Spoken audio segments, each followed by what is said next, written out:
The day Mara Delgado spilled an entire pot of boiling lobster bisque onto the shoes of the most dangerous man in New Orleans, she did not apologize. She said, "Oh, sweet mercy, those were Ferragamos, weren't they?"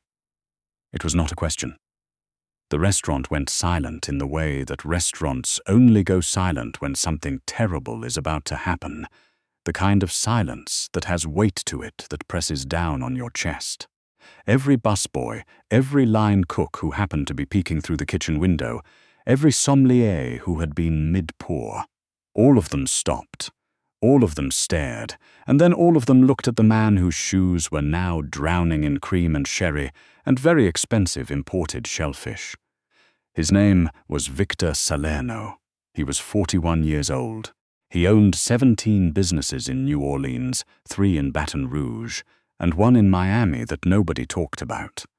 He wore charcoal suits that cost more than most people's cars, kept his dark hair cut close on the sides, and had a way of looking at a person that made them feel like he was already 3 moves ahead of whatever they were about to do. His men called him Mr. Salerno. His accountants called him Mr. Salerno. The mayor of New Orleans called him Mr. Salerno, and usually called first. Victor Salerno had not been called out on his shoes in approximately never. He looked down at them. He looked up at Mara, and the entire restaurant held its breath. Mara Delgado was 26 years old. She was 5'4" and solid. The kind of solid that came from a childhood in Tilly, where dinner was whatever was on sale, and lunch was sometimes optimistic. She had her mother's wide brown eyes and her grandmother's stubborn chin, and a uniform that was 2 sizes too small, because the restaurant had run out of XLs and told her the L would be fine, and she had needed the job too badly to argue.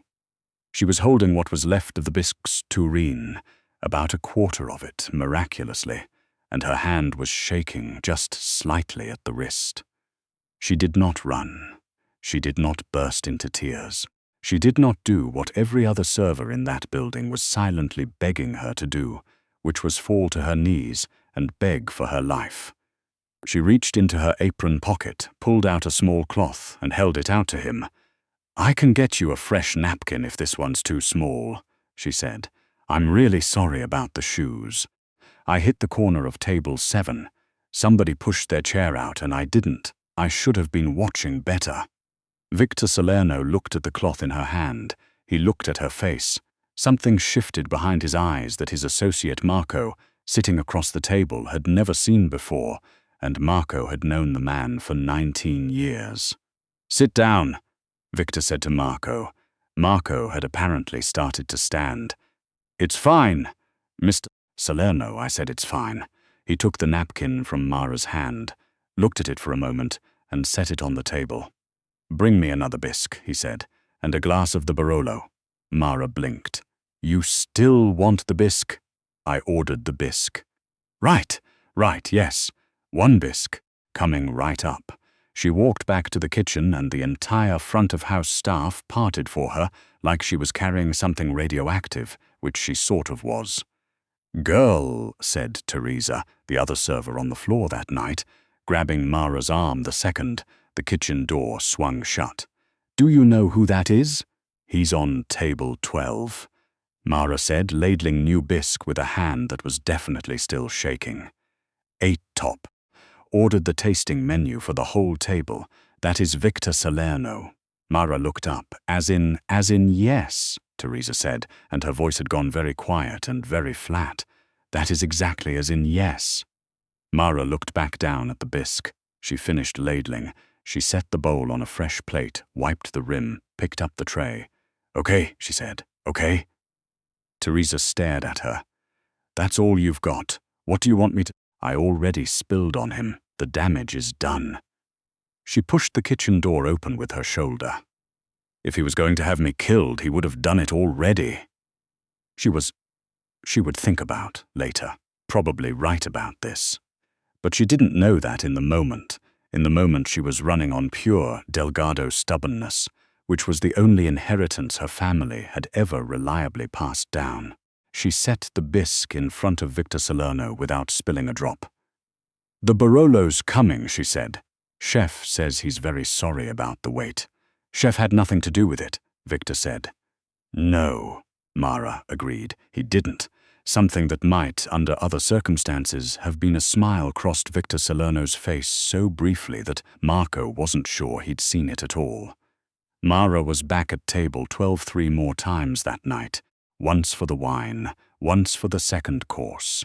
Once because one of Victor's men, a big, quiet guy who introduced himself as nothing, waved her over to ask if they could get more bread. Of course, she said, and came back with a full basket and extra butter without being asked, because she had been doing this job for 4 years, and she knew that men who wanted more bread always wanted more butter. The big, quiet man looked at the butter. He looked at Mara. He looked at the butter again, and she could tell he was surprised, though he was the kind of man who was trained not to show it. "Thanks," he said. "You're welcome," she said, and went back to her other tables. At the end of the night, when she was running her closing side work, the floor manager came to find her with an expression on his face that she could not entirely read. "Table 12 left you something," he said, and held out an envelope. Mara opened it. Inside was $500 in cash and a business card. No name on the card, just a phone number and, written in ink that was darker than it needed to be, "If you're looking for other work." She stared at it for a long time. Then she put it in her apron pocket, finished her side work, counted her other tips, which were good because she was good at this job, even on nights when she poured soup on people, and took the streetcar home. She did not call the number. She did not call it the next day either, or the day after. She put the card in the drawer next to her bed where she kept things she hadn't decided about yet. And she went to work, and she came home, and she paid her electric bill and her mother's copay for the cardiologist and the minimum on 2 credit cards. And she told herself she was not going to call a number on a card left by a man who frightened the entire city of New Orleans. She called on a Thursday. She told herself it was because her floor manager had cut her hours and she needed the money. This was true. It was also true that she had thought about the look on Victor Salerno's face when she handed him that napkin, the look that had no name she could identify. Approximately 400 times in 6 days. But she did not tell herself that part. The number rang twice. A man answered. Not Victor. She said her name. There was a pause. "He's expecting your call," the man said. "Can you come in tomorrow at 9? She went in the next morning to an office building on St. Charles that looked perfectly ordinary from the outside and was perfectly ordinary on the inside too. Marble floors, a receptionist, a plant in the corner that was either very well maintained or fake. She couldn't tell. The man at the front desk had forearms the size of her thighs and wore a suit that was fighting a losing battle against his shoulders, but he smiled when she walked in and offered her coffee. "I'm good, thanks," Mara said. "Mr. Salerno's ready for you," he said. Victor's office was on the 4th floor. It was large and quiet and had windows that looked out over the city in a way that felt less like an office and more like a statement. He was standing at one of the windows when she came in, his back to the door, and he let her stand there for a few seconds before he turned around.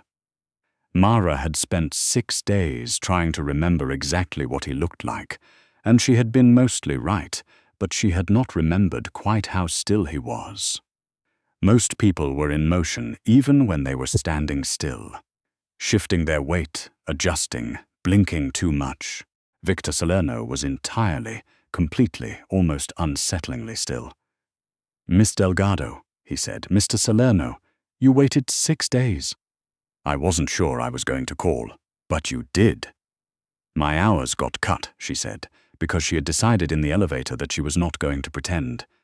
"I need money. You apparently need something." I figured it was worth a conversation. He looked at her the same way he had looked at the napkin she'd handed him, like he was determining its exact composition. "I need an assistant," he said. "Someone to manage my schedule, handle correspondence, attend meetings, and take notes. Be present and discreet. I've never worked as an assistant." "I know. You've worked as a server for 4 years, and before that as a housekeeper at the Pontchartrain for 2. Your managers say you have never been late, never called in sick without finding your own coverage, and your customer satisfaction scores have been in the top 10% of the floor for the last 3 years. Mara blinked. You checked my employment history. I check everyone's employment history, before or after I spilled soup on you. A pause. After, he said. Before, I was going to leave the card regardless. After confirmed it. She did not know what to do with that, so she filed it away for later. What does it pay? She said. He told her. She managed barely, not to show what that number did to her face. When do I start? She said. She started on Monday. The first week was an education. Not in the obvious ways. Not in the I work for a crime boss now ways, though that was certainly educational, but in the smaller, stranger ways that nobody prepared you for.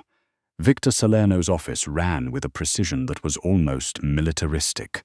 There were schedules within schedules. There were people who called about things that were described in language so careful and indirect that Mara spent her first 2 days taking notes and then going home and translating them in her head. The shipment from the supplier in Metairie was something. The conversation with the gentleman from Houston was definitely something.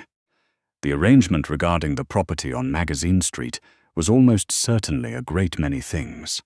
She did not ask. She wrote down what was said. She passed along messages. She confirmed meetings and rescheduled them when asked, and kept the calendar with a precision that she had not known she possessed until she had something that required it. She did not spill anything on anyone for 11 whole days, which felt, in context, like an achievement. The 12th day, she walked into a meeting she hadn't been told was happening, tripped over the leg of a chair that had been pushed out from the conference table, and sent a full cup of coffee directly into the lap of a man named Ciro, who was one of Victor's senior lieutenants, and who had, Marco told her later in a tone of great significance, once made him a man cry simply by looking at him. Ciro looked down at his lap. He looked at the empty cup in Mara's hand. He looked at Victor. Victor was sitting at the head of the table. His expression was, as it usually was, entirely unreadable. Mara, he said. I'm so sorry, she said, and she was already reaching for the napkins at the credenza, because she always knew where the napkins were. It was a 4-year instinct. She handed a stack to them. He accepted them. He looked at her hand. He looked at Victor again. It's fine, Victor said in exactly the tone he had used in the restaurant. The one that was not a suggestion. Ciro dabbed at his pants. Of course, he said. Mara retreated to the corner of the room with her notepad and her mortification and did not say another word for the rest of the meeting. Afterward, when everyone had filed out, Victor stayed seated, looking at some papers on the table. I swear I don't do it on purpose, she said. I know, he said, without looking up. You should put better furniture in here. That chair was halfway into the walkway. He did look up then. Was it? He said. Yes, I can show you.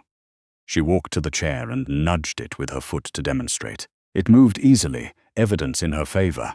See? It's too light. Someone shifts it, and it goes anywhere. You should get heavier chairs, or carpet instead of this floor. Victor Salerno looked at her demonstrating the chair's mobility. He looked at her face. He set down his pen. Order whatever chairs you think are appropriate, he said. You have access to the office account.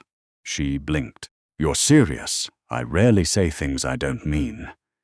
She looked around the conference room with the calculating eye she had developed over years of trying to make things work in spaces that weren't designed for her. Okay, she said. I'll take measurements tomorrow. She ordered chairs on Wednesday. Heavier ones, with rubber feet.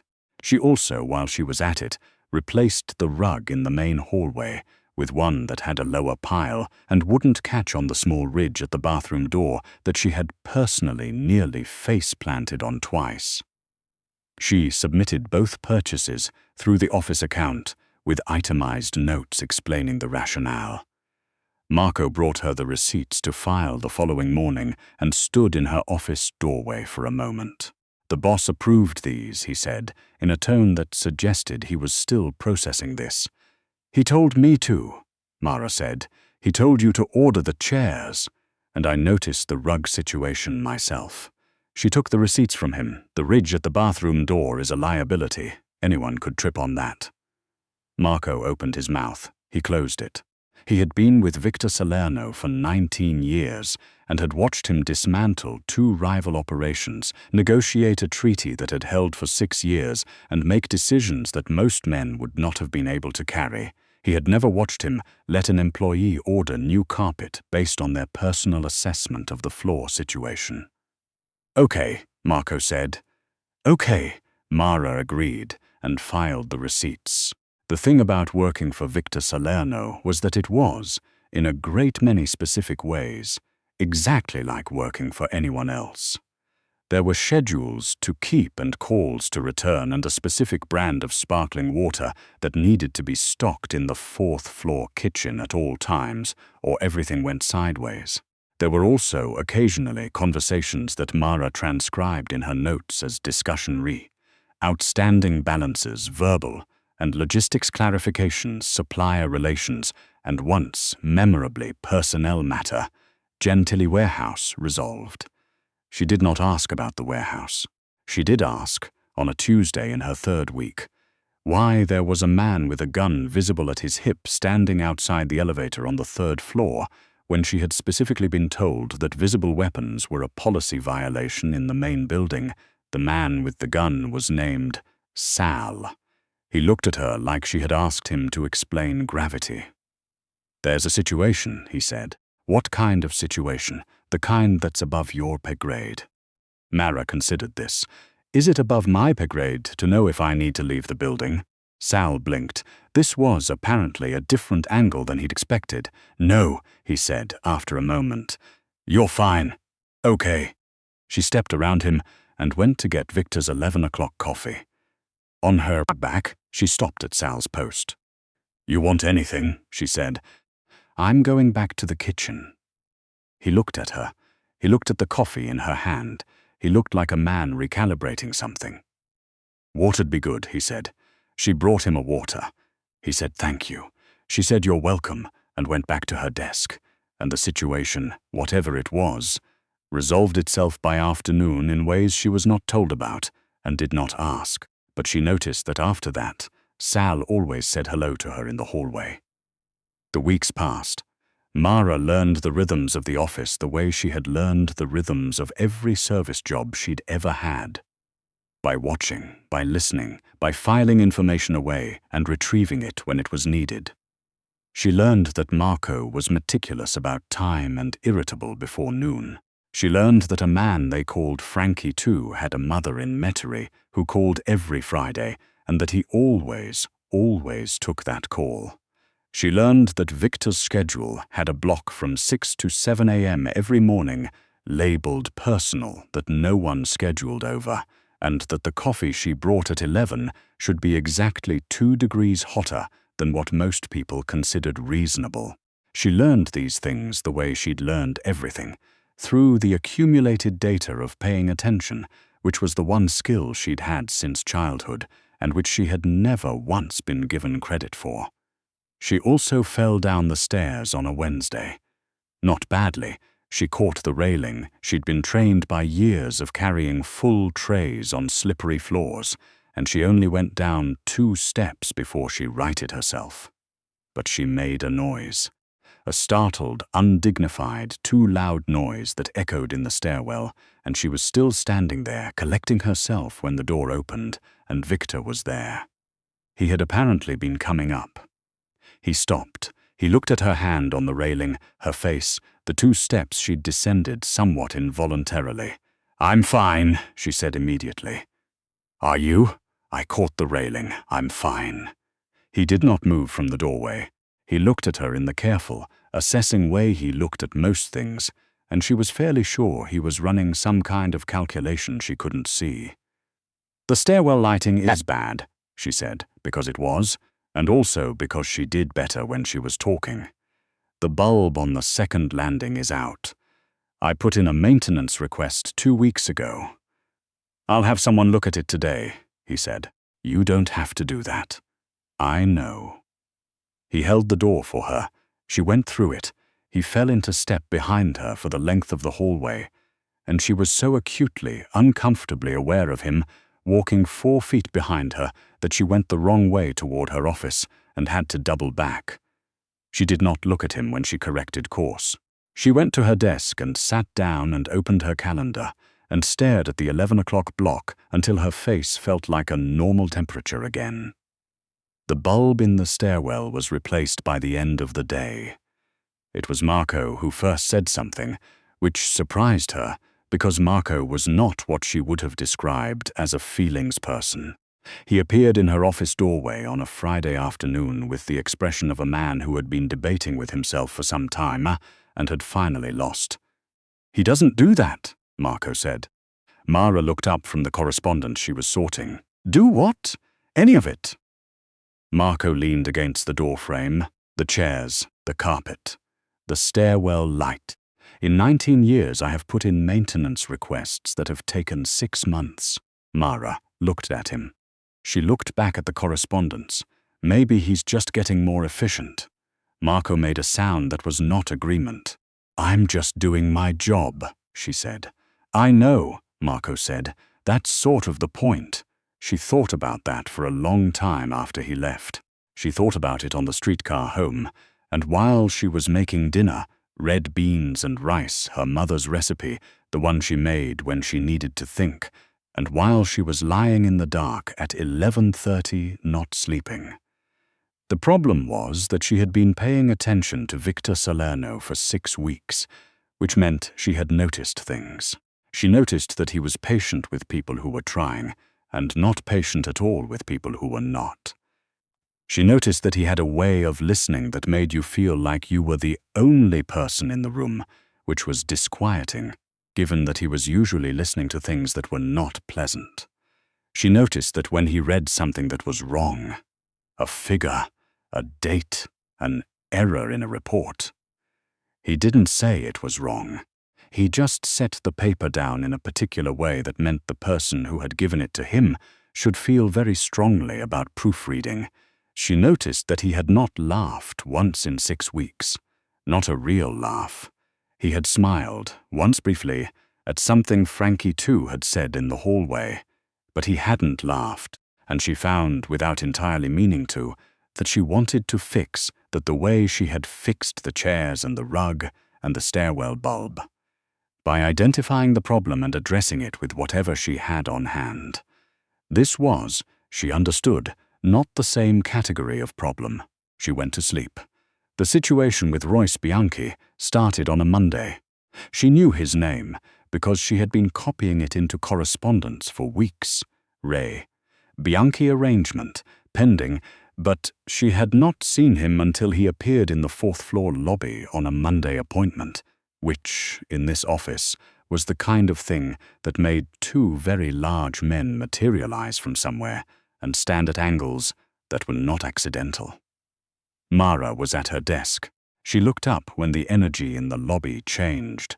Royce Bianchi was somewhere in his 50s with silver at his temples and a suit that was expensive in a way that announced itself too loudly, and he was smiling at the receptionist in a way that did not reach anything above his mouth. I need 5 minutes with Victor, he said. Mr. Salerno isn't available without an appointment, Mara said, which she said because it was her job to say it, and also because the 2 large men had shifted and she wanted to give them a second to settle. Bianchi looked at her. He seemed to recalibrate. She watched him do it, watched him take in her size and her desk and decide on a register. Honey, he said, why don't you run along and let the boss know I'm here? Mara looked at him for a moment with the expression she had developed over 4 years of restaurant work for customers who used words like honey and expected things to happen faster as a result. I'll let him know you stopped by, she said pleasantly. What name should I leave? Bianchi's smile got smaller. He knows my name. I'm sure he does, Mara said, but I don't know yours yet. Behind Bianchi, she saw Marco come through the far door and stop. She saw him take in the scene. She saw him very slightly stay where he was. Bianchi leaned on her desk. That I have information about the Beaumont situation. He'll want to hear it. I'll pass that along, Mara said. Today, I'll pass it along today, she said. As soon as Mr. Salerno has a moment, can I get your contact number in case he needs to reach you? Bianchi stared at her. She stared back. She had survived 4 years of Friday nights at a restaurant in the Quarter, and she had once talked a man with $600 of steak dinners on his tab into paying the bill without Teresa having to call the manager. And Royce Bianchi, whatever else he was not more than that. He put a card on her desk. He left. The two large men relaxed. Fractionally, Marco came across the lobby. The Beaumont situation, he said. That's what he said, Mara confirmed. She picked up the card. I'll let Victor know. Marco looked at her for a moment. He wanted me to feel small, she said. I've had a lot of practice not feeling small. She delivered the message to Victor, verbatim, with Bianchi's card. Victor listened without moving. He looked at the card. He looked at her. What was your read on him? He said. Mara blinked. In 6 weeks, he had not once asked her opinion on anything that was not scheduling or office management. He was performing, she said, the confidence. He wanted it to look easy. I don't think it was easy. Victor was quiet for a moment. That's consistent with other information I have, he said. Okay, she said. Thank you, Mara. It was the first time he had said her name without it being the prelude to something else, and she felt it land somewhere below her sternum in a way that she was not going to think about. Of course, she said, and went back to her desk. The Beaumont situation escalated on a Wednesday. She knew it escalated because the office filled up in a way it didn't usually. More people in the hallways, more closed-door meetings, more of that particular quality of stillness that meant everyone was paying close attention and trying to look like they weren't. Frankie, too, didn't take his Friday call. Marco was in early and left late. Victor's 6 to 7 personal block appeared on his calendar for 5 a.m. 2 days in a row, which she knew because she managed his calendar and she noticed things. She also intercepted a call. She intercepted it because she answered the phone, which was her job, and the man on the other end asked for Victor by name, and then, when she said he wasn't available, said something that she wrote down verbatim in her notepad with the date and time, and then sat with for approximately 30 seconds before she walked to Victor's office and knocked on the door. He said, "Come in." She came in. She set the notepad on his desk, open to what she'd written. He read it. His face did not change, but his right hand resting on the desk went very still in a specific way that she had learned meant something. "Who called?" he said. He didn't give a name. "I have the number on the office log." Victor looked at what she'd written. He looked at her. "You didn't transfer it." He said something that made me think I shouldn't. A pause. "What made you think that?" he said. "Tell your boss his window is closing and we both know he can't afford to lose what's in the warehouse." "I don't know what's in the warehouse," she said, "and I understand that's probably correct. But I know a threat when I hear one, and I thought you should hear it." Victor was looking at her with that expression again, the one from the restaurant, the one she had turned over approximately 800 times in 6 weeks. "Close the door," he said. She closed it. "Sit down," he said. She sat. What followed was the most unusual conversation she had ever had in her professional life. And she had once talked a wedding party of 47 people through a kitchen fire at the restaurant on New Year's Eve without a single guest leaving the building. Victor told her, in language that was careful and plain, exactly enough of what was happening for her to understand the shape of it. That Royce Bianchi was not simply a business inconvenience, but a specific kind of problem, the kind that had been building for 2 years, and that whoever had made that call was doing it from a position of either desperation or bluff, and he needed to know which one. "Why are you telling me this?" she said when he paused. "Because you answered the phone," he said.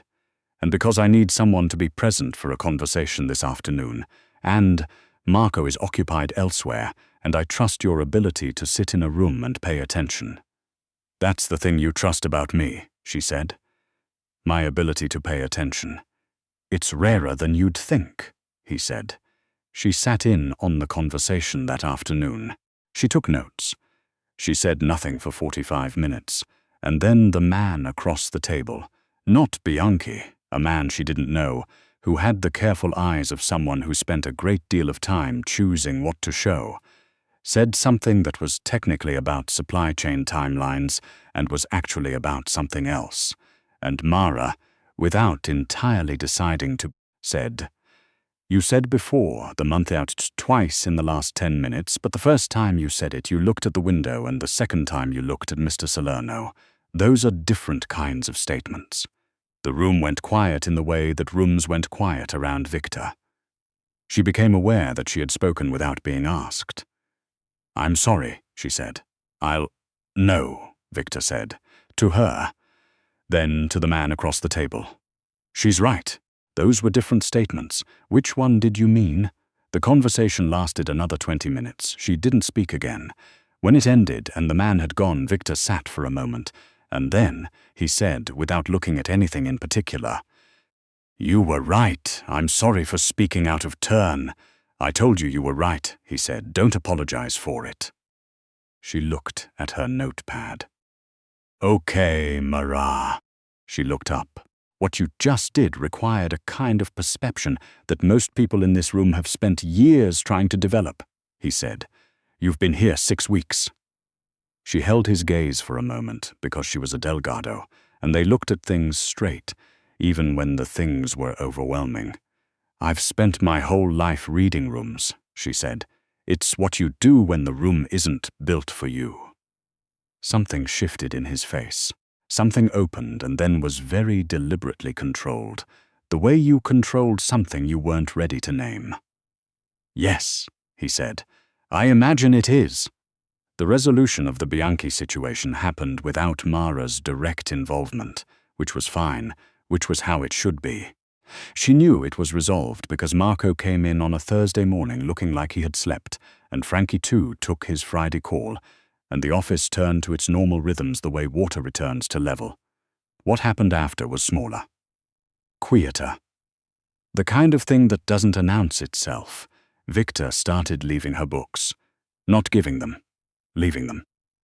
On her desk in the morning, without note or explanation, a history of New Orleans she hadn't read. A novel she mentioned in passing that she'd been meaning to get to. Once, improbably, a collection of essays about architecture and the way spaces shape the people in them, which was either entirely random or the most specific thing anyone had ever done for her. She read all of them.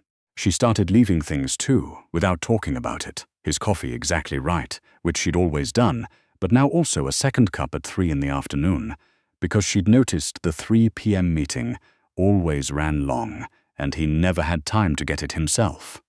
Notes on calls that included not just the message, but her read on the caller's tone. Small things, habitual things.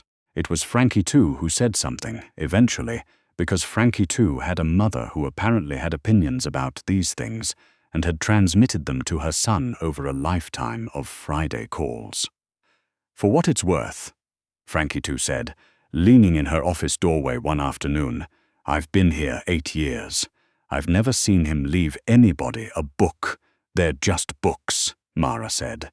"Sure," said Frankie too, in exactly the tone of a man whose mother had told him a great many things about what things that were just something actually were. It came to a head on a Friday, as things often did. She stayed late to finish a report that needed to go out before end of business, and she was the last person on the 4th floor except for Victor, who was almost always the last person, and she was passing his office to get her bag when she saw through the half-open door that he was standing at the window again, his back to the room, looking out at the city in the way that she had started to think of as the way he looked at things he couldn't arrange. She should have kept walking. She knew she should have kept walking. "You know," she said, from the doorway. "I've counted 11 different maintenance issues I've fixed in this office since I started. Chairs, carpet, that horrific floor lamp in the conference room that made everything look like an interrogation." He didn't turn around. "I know.